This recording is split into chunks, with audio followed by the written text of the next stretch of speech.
एक तरफ प्रदेश सरकार ने सदन में यूसीसी बिल पेश कर दिया, जिसको लेकर खूब हंगामा हुआ। दूसरी ओर विधानसभा के मानसून सत्र के पहले दिन सदन से लेकर सड़क तक प्रदर्शन का दौर देखने को मिला।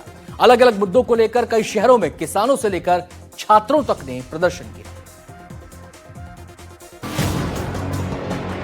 सदन से सड़क तक संग्राम,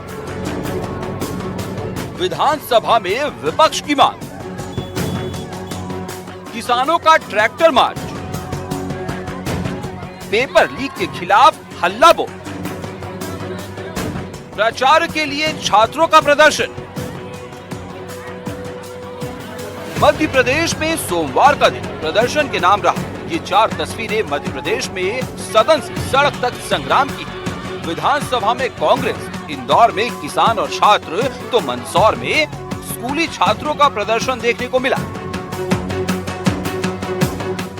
मध्य प्रदेश विधानसभा सत्र की शुरुआत के साथ ही सत्ता पक्ष यूसीसी समेत तमाम बिलों को पास कराने की कवायद में जुटा हुआ है। दूसरी तरफ विपक्ष किसान, खाद, बीज, एमएसपी, कर्ज माफी समेत कई मुद्दों को लेकर सरकार को घेरने में जुट गया। इसकी शुरुआत विधानसभा परिसर से हुई, जहां विपक्ष के विधायकों ने गांधी प्रतिमा के पास मंत्रियों का मुखौटा लगाकर प्रदर्शन किया। किसान परेशान है प्रदेश का, ना सोयाबीन के उसको भाव मिले, ना गेहूं समय पे ढंग से खरीदा गया, पूरा खरीदा नहीं गया। यही हाल मूंग के किसानों की है। खाद मिल नहीं रहा, किसानों को टोकन मिल रहे, सिर्फ टोकन लेगा, खाद नहीं मिलना चाहिए क्या? मैं समझता हूं कि ये हमारी मांग है। 139 में हमने चर्चा के लगाई, कार्य मंत्रिमंडल परिषद में सरकार उस पर चाहती नहीं की बात करना। किसान आज की तारीख में आत्महत्या के लिए मजबूर है। उसको मूंग के, सोयाबीन के एमएसपी पे भाव नहीं मिल रहे हैं, उसको बीमा नहीं मिल रहा है, उसको कुछ भी नहीं मिल रहा है। ये कर्जा लेते हैं, कर्जे की लिमिट बढ़ाते चले जा रहे हैं, फाइलें आगे चली जाती है, शिवराज जी के पास फाइल चली जाती है और किसानों की बात करने के बजाय वो बोलते हैं कि 8 गुना, 10 गुना, 6 गुना आय किसानों की बढ़ गई है। तो ये देश की और मध्य प्रदेश की जनता का ध्यान भटकाना चाहते हैं। कांग्रेस ने किसान, जमीन, एथेनॉल और केन बेतवा के मुद्दों को लेकर गांधी प्रतिमा के सामने बैठक कर प्रदर्शन किया। वहीं कांग्रेस विधायक पंकज उपाध्याय ने जौरा में 2008 से बंद पड़ी चीनी मिल को खुलवाने के लिए धरना दिया। लगातार 1 वर्ष से ऐसा हो रहा है कि लगातार 1 वर्ष से मेरे इस संदर्भ में प्रश्नों को रिजेक्ट कर दिया जाता है। मैं इस विषय में कई बार प्रमुख सचिव जी से मिला, अध्यक्ष जी से मिला। प्रमुख सचिव जी को मैंने कहा कि अगर आप मुझे प्रश्न भी पूछने नहीं देंगे तो ये मैं बात ना रखूंगा। विरोध प्रदर्शन का एक रंग इंदौर में भी देखने को मिला, जहां किसानों ने अपनी मांगों को लेकर ट्रैक्टर मार्च निकालकर प्रदर्शन किया। इस दौरान पुलिस और किसानों के बीच झड़प देखने को मिली। बेकाबू प्रदर्शनकारियों को काबू करने के लिए पुलिस ने वाटर कैनन और आंसू गैस का इस्तेमाल किया। इंदौर में ही एक और प्रदर्शन देखने को मिला, जहां टंटिया भील चौराहे पर भारी संख्या में छात्र जुटे और दिल्ली के जंतर मंतर की तर्ज पर पेपर लीक के खिलाफ छात्रों ने हल्ला बोल प्रदर्शन किया। भारी भीड़ को देखते हुए यहां सुरक्षा के लिए बड़ी संख्या में पुलिस बल तैनात किया गया था। छात्रों का एक और प्रदर्शन मंदसौर में नजर आया, जहां प्राचार्य के तबादले के विरोध में संदीपनी विद्यालय के विद्यार्थियों ने धरना दिया और प्राचार्य का तबादला रोकने की मांग की, जिसकी वजह से सड़क पर लंबा जाम लग गया। अधिकारियों की समझाइश के बाद छात्रों ने प्रदर्शन खत्म किया। मंदसौर से मनीष पुरोहित, इंदौर से तनुश्री देसाई और भोपाल से अनुराग द्वारी की रिपोर्ट।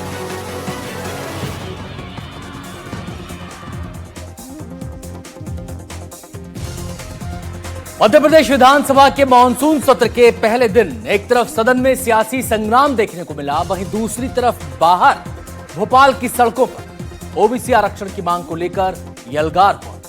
27% आरक्षण लागू कराने और 13% पदों को होल्ड फ्री करने की मांग को लेकर ओबीसी महासभा के कार्यकर्ताओं ने सड़क पर उतरकर प्रदर्शन किया। उसके बाद क्या हुआ, इस रिपोर्ट में देखिए।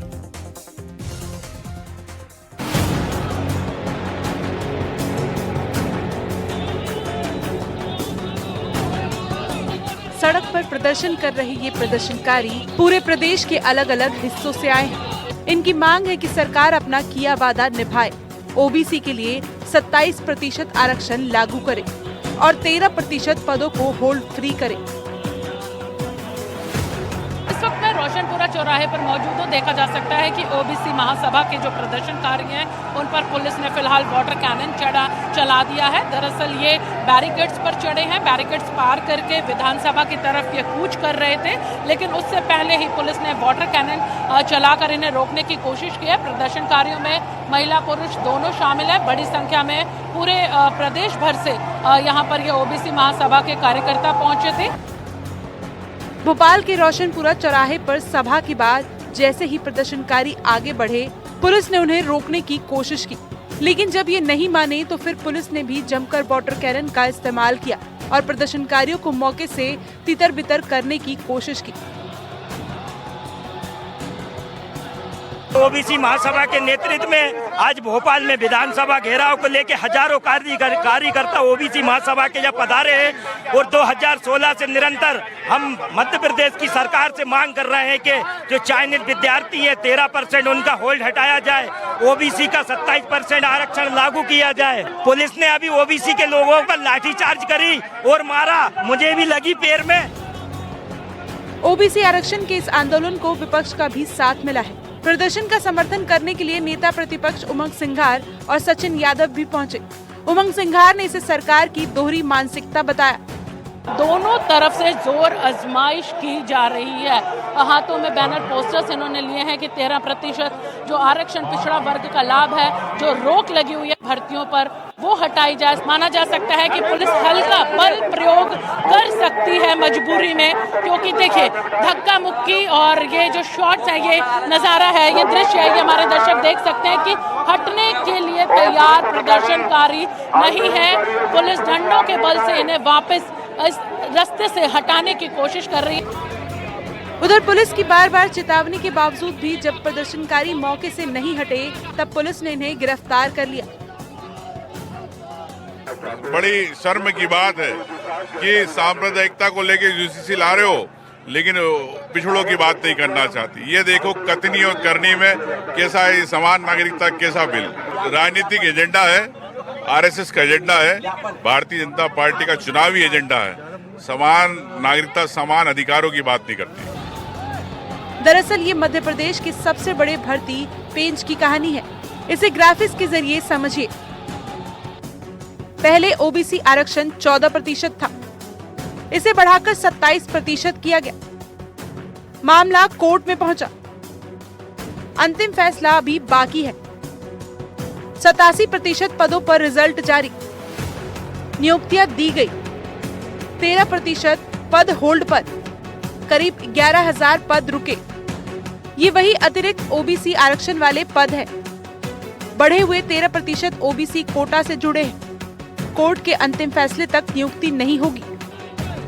इसी वजह से हजारों चयनित अभ्यर्थी सालों से नियुक्ति पत्र का इंतजार कर रहे हैं। कोर्ट का फैसला इन 11,000 कैंडिडेट्स का नहीं, बल्कि एमपी की पूरी भर्ती और आरक्षण नीति का भविष्य तय करेगा।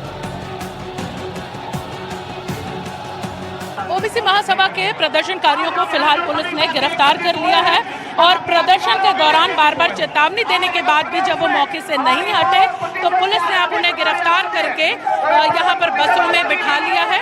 जमकर विरोध प्रदर्शन यहाँ पर हो रहा है, नाराजगी सरकार के खिलाफ है। फिलहाल जो अलग अलग जगहों से इनके नेता आए हैं, उन नेताओं को यहाँ पर पुलिस ने गिरफ्तार किया है और उसके बाद अब पुलिस उन्हें लेके यहाँ से रवाना हो गई। मध्य प्रदेश की राजधानी भोपाल के बाद अब चलते हैं देश की राजधानी दिल्ली। यहां भी सोमवार को संसद के मॉनसून सत्र का पहला दिन था और पहले दिन जंतर मंतर से लेकर संसद भवन तक जोरदार हंगामा देखने को मिला। कॉकरोच जनता पार्टी के आह्वान पर संसद मार्च के दौरान हिंसक प्रदर्शन हुआ, लाठीचार्ज हुआ, आंसू गैस, सब कुछ देखने को मिला।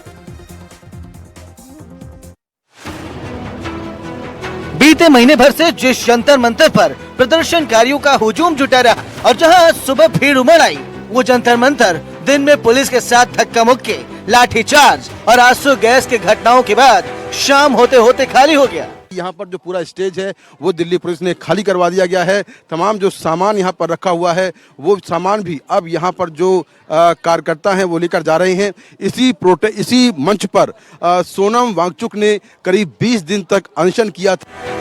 इससे पहले प्रदर्शन कर रही कॉकरोच जनता पार्टी के 2 प्रतिनिधि मुख्य प्रवक्ता सौरभ दास और प्रवक्ता आशुतोष रांका केंद्रीय स्वास्थ्य मंत्री जेपी नड्डा से मिले। जेपी नड्डा ने सोशल मीडिया एक्स पर बताया कि सुबह 11:50 से बातचीत शुरू हुई। सौहार्दपूर्ण माहौल में हुई बातचीत में मैंने प्रदर्शनकारियों से आग्रह किया वो अपना धरना खत्म करें और सामान्य स्थिति बहाल करें। इसके बाद ही जंतर मंतर से प्रदर्शनकारी वापस लौटने लगे, लेकिन अभी ये साफ नहीं हुआ कि सरकार ने प्रदर्शनकारियों को आश्वासन क्या दिया है। प्रदर्शनकारी युवाओं का हुजूम दोपहर में एक वक्त संसद के बमुश्किल 200 मीटर दूर रेल भवन तक पहुंच गया।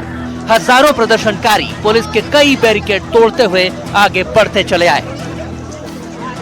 हाथों में तिरंगा लिए इन प्रदर्शनकारियों को रोकने के लिए पुलिस को काफी मशक्कत करनी पड़ी। झड़प में कई प्रदर्शनकारी भी घायल हुए और पुलिस वाले भी। जब कुछ काम न आया तो पुलिस को वज्र वाहनों से आंसू गैस के गोले छोड़ने पड़े और लाठी चार्ज करना पड़ा। सर, यहाँ पर फिर से भगदड़ की स्थिति मच सकती है और ये तस्वीरें हम आपको यहाँ से लगातार दिखा रहे हैं ताकि अंदाजा लगाया जा सके कि क्या कुछ यहाँ पर स्थिति फिलहाल बनी हुई है। प्रदर्शनकारियों को संसद की ओर बढ़ने से पुलिस कर्मियों ने रोक दिया। एक नहीं कई सारे टीयर गैस शॉट्स यहाँ पर फायर किए जा रहे हैं लगातार, क्योंकि हम देख सकते हैं किस तरह से भीड़ इस इलाके में आ रही है, भीड़ बढ़ती जा रही है और इसीलिए आप यहाँ पर देख भी सकते हैं कि किस तरह से सभी लोगों ने अपने मुंह पे कपड़े बांध लिए हैं। जिस तरह से यहाँ पर टीयर गैस शॉट्स जो है वो फायर किए जा रहे हैं। हालांकि स्थिति यहाँ पर बहुत अच्छी नहीं है क्योंकि लोगों को लगातार ये कहा जा रहा है कि इस इलाके को खाली करें। कुछ देर बाद पुलिस ने प्रदर्शनकारियों को वहां से खदेड़ दिया। कई प्रदर्शनकारियों को हिरासत में लेकर पुलिस बसों में बैठाकर वहां से ले गई। और ये बैरिकेडिंग को क्रॉस करते हुए इस तरफ गए आगे की तरफ। तमाम बैरिकेड्स आगे के आपको टूटे हुए नजर आएंगे।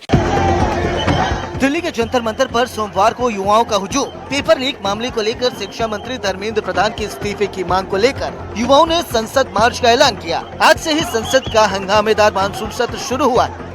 इसे देखते हुए संसद के आसपास के पूरे इलाके में निषेधाज्ञा लागू थी। 5 से ज्यादा लोगों के जुटने पर पाबंदी लगा दी गई थी। इसके बावजूद उधर जंतर मंतर पर युवाओं की भीड़। इसके बाद चलो संसद मार्च के तहत उन्होंने संसद की ओर बढ़ने की कोशिश की, लेकिन भारी तादाद में तैनात सुरक्षा बल उन्हें रोकते रहे। इस दौरान कई युवक घायल भी हुए। इस दौरान युवाओं की रैपिड एक्शन फोर्स के जवानों के साथ धक्का मुक्की हुई, जिसके चलते भीड़ को पीछे ढकेलने के लिए सुरक्षा बलों को लाठी चार्ज करना पड़ा। युवाओं की भीड़ जब आगे नहीं बढ़ पाए तो उन्होंने जंतर मंतर पर तिरंगे झंडे के साथ नारेबाजी और तेज कर दी। इस दौरान जंतर मंतर पर कुछ युवाओं की तबीयत भी खराब होती नजर आई।